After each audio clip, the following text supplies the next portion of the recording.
Hello, my wonderful, wonderful audience, my beautiful artists who are making their work and spreading it into the world. Thank you for joining me today.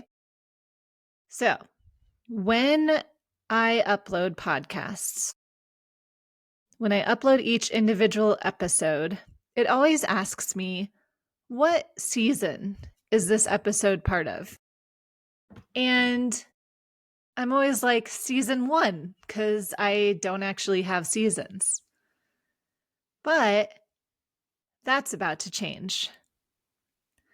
I recently recorded an episode about the ebb and flow of your art business, about realizing that sometimes it's busy, sometimes it's not, and how to work with that and make the most of it as opposed to trying to force things to work or to fit when they don't fit. And now I am going to take a little bit of advice from myself and apply it here. The truth is, this podcast is a lot to produce. I don't like wasting your guys' time. It's not exactly a conversational podcast. So I do a lot of work scripting things out, thinking through the topic, and organizing it in a way where most of the time spent in the podcast episode is valuable for you. It's time where I'm communicating important ideas or practices. But that means that it does take me some more time on the front end than for, say, like today on this episode, where I'm kind of just winging it. In addition, it takes quite some time to edit. And I've tried the shorter cuts for the editing, but then I find out later when I'm listening that those kind of shortcuts can really actually harm the episode by removing every single pause or by removing something that sounded not quite like a word and now a sentence doesn't make sense. So I really care about the quality of these episodes. And not even just the production or the script writing or any of that. I care about the topics we're talking about. I want to make sure that what I'm sharing with you is not just information, but that it's really true and that it's relevant and that it applies to your life today, you know? Um, so all of this is to say that I have not been able to keep pace with the production schedule this summer. And part of that is because our house is under construction. So I'm moving to, a place, one day working one place, one day working another place. So there's a lot of kind of lifting up and moving around in my life right now. The other part is my art business. It gets busier in the summer. And this fall, I'm hoping to go back to a really robust pet portrait holiday sale. So there's just a lot of things going on in my life around this podcast and around the email and all of that. So, all this is to say that because I care about the quality over quantity, and because I don't want to get stuck in a rhythm where I'm just producing something to produce something, I'm just giving you content to give you content, I'm going to take a break. And I already did start that break, not really intentionally, but just purely out of necessity. But this is my formal announcement that I'm going to take a little break. But what I'm really excited about is that I'm going to switch it to become a seasonal show. So my plan is that in February or January, depending, I will start releasing season 2 of The Artist's Guide to Business. And season 2 will last about 3 months or 12 episodes. And then I'll take another break. and come back in the fall for another season of 12 episodes. Obviously, we'll have to try this out and feel it out and see how it all works in reality. But I've done some research, and this is how some other shows operate. And so I'm pretty confident that it will be worth trying for us. And then it might be a really cool opportunity. It might allow for those 12 episodes to be more tightly tied to a theme or to some narrative. Something like that. I've always wanted to have more interviews on this podcast. And that's also something I look forward to doing. Again, though, I'll have more time to get all of this stuff ready for you and then to distribute, as opposed to just trying to pump out episodes constantly in my life. So, yeah, I just want to say, thank you guys so much. Oh, and in the spirit of making sure that out of this episode, even though it's pretty short and small, I wanted to tell you about something that I have also paused in my day-to-day life, and I think you'll appreciate it. So, for about a year, I really wasn't on social media because I was dealing with an injury and I knew I needed to take a break from any sort of social media. I didn't need to see the highlights from other people's lives when I was stuck on the couch. I needed to just focus on myself and heal. Once I started to feel better, I started engaging with social media again, also for this business. But you'll notice I'm not very active on there, and that's a choice. But I still engage and I still check it out, and my personal social media connects me to people. But I do find that I am predisposed or whatever to getting addicted to it. And so I took some action. I tried all sorts of different ways to manage it. And I finally found one way that's been really helpful. This isn't an affiliate. I don't get paid for telling you guys about this. But it has really improved the quality of my life and the quality of how I use my time. And I want that for you because, well, if you're using your time well, that might mean you're resting more or playing more or whatever you're doing with your time that allows you to get into the studio more often or feel more empowered to pursue your art. All of those are positive in my book. So I'm going to tell you about this tool. It's called Bloom, like a flower bloom. And it looks like a credit card. It's the size of a credit card. And when you buy it, you download an app for it and they send you the credit card looking thing. And the way it works is you can choose apps on your phone to block when you turn the bloom on. So you can choose to block your social media apps. But guess what? If you're like me, you know that you can still access social media apps through your browser, right? Well, the good news is this also allows you to block certain websites so you can't browse them. So I love this thing. When it's on, I can't open Instagram, I can't open Facebook, and I can't go to Chrome and type in Facebook and go to it. The only way to get around that block is to physically scan or touch your phone to that credit card device. So if you leave it in a different room, if you leave it at your house when you go out somewhere, if you separate yourself from it in any sort of way, there's enough of an interruption. There's enough of a pause where you get a moment to really consider if you actually want to be on those social media apps. I've talked to so many people who find themselves in the grocery line just automatically. I'm standing in line.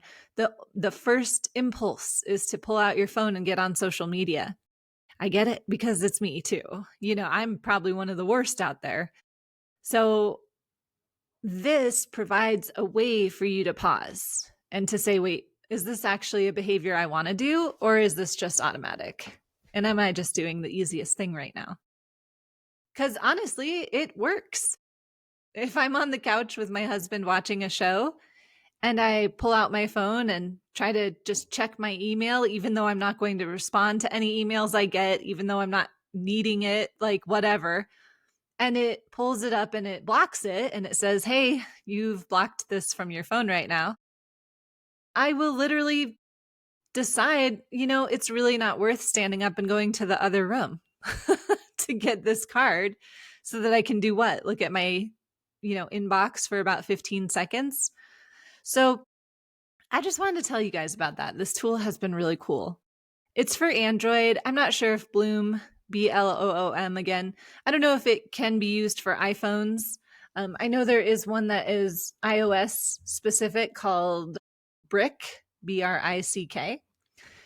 That's actually the recommendation I got from someone, which led me to Bloom because I don't have an iPhone. But yeah, pretty great. So there you go.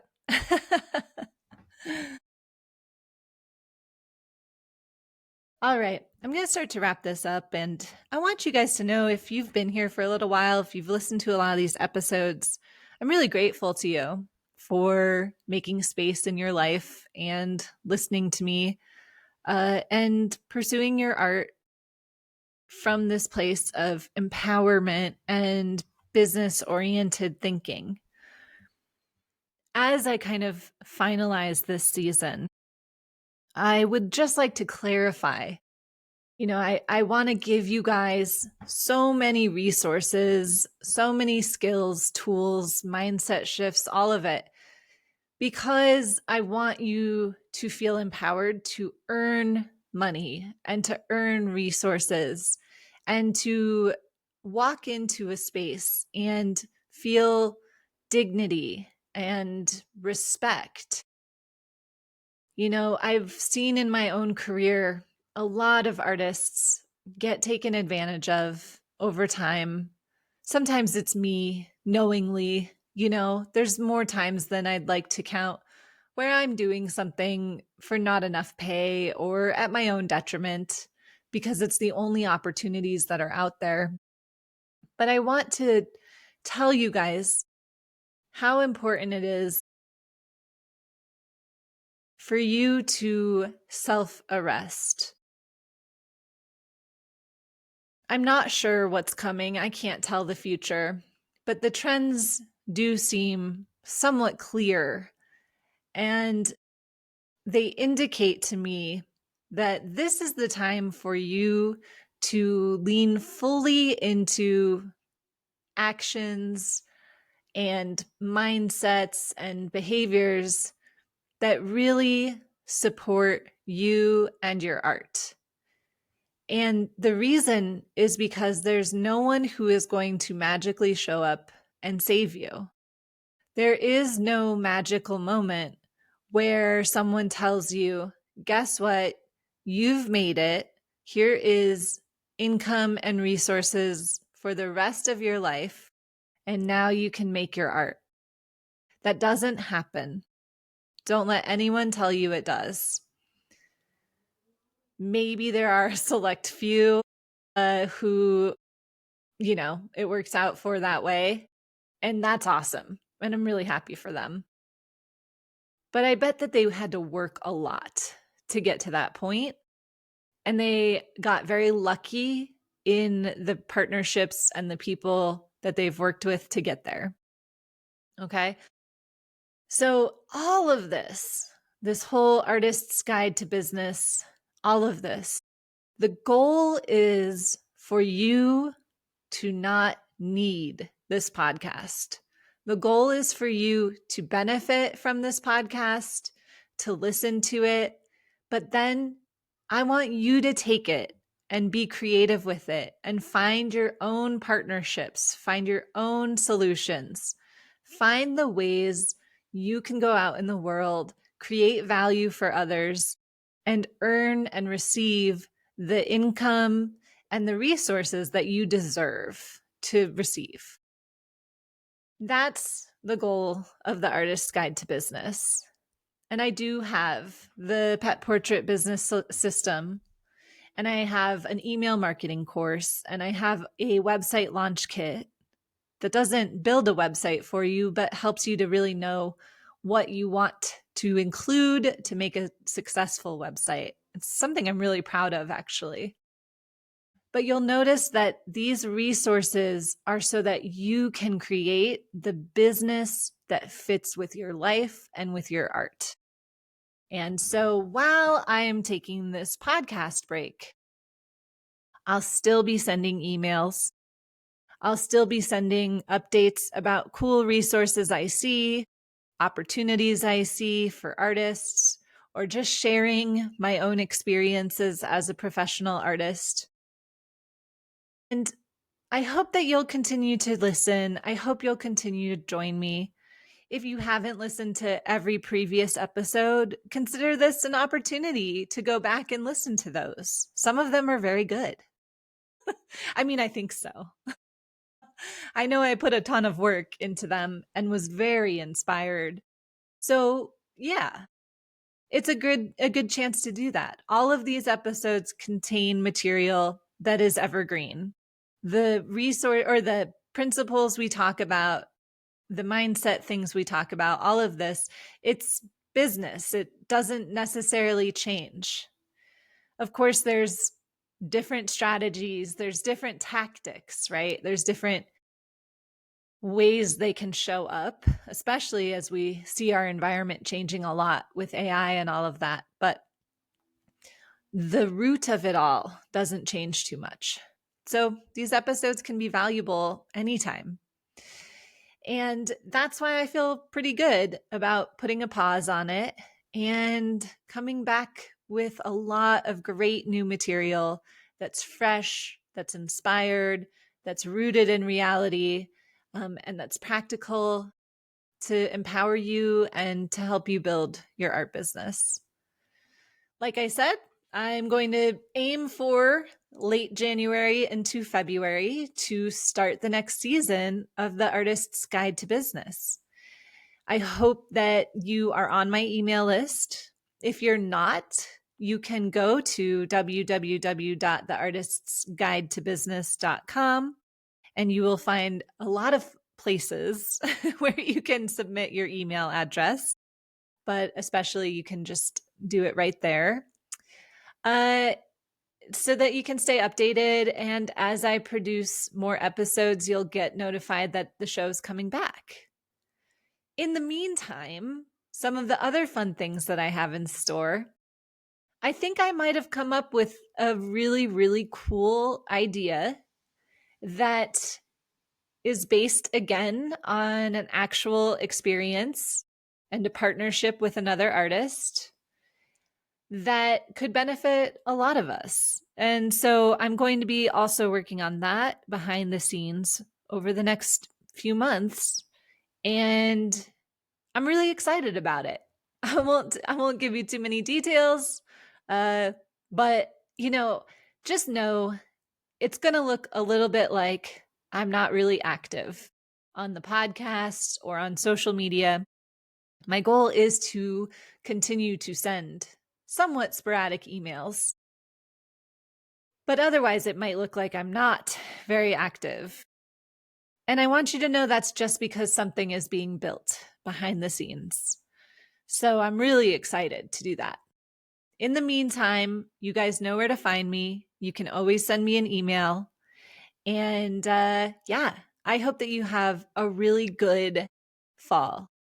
I hope that you have a really, really wonderful holiday season, that you make the most of those retail sales, and that you continue to just make your art and connecting with people who connect with your art, because that's really what it's about. All right. Well, feels weird, but I'm going to wrap it up. So after, I think, this will be episode 47, which is a lot, I feel. Yeah, after episode 47, I can go ahead and call it season 1 is finished. And season 2 is going to be great. Thanks, you guys. Talk to you soon.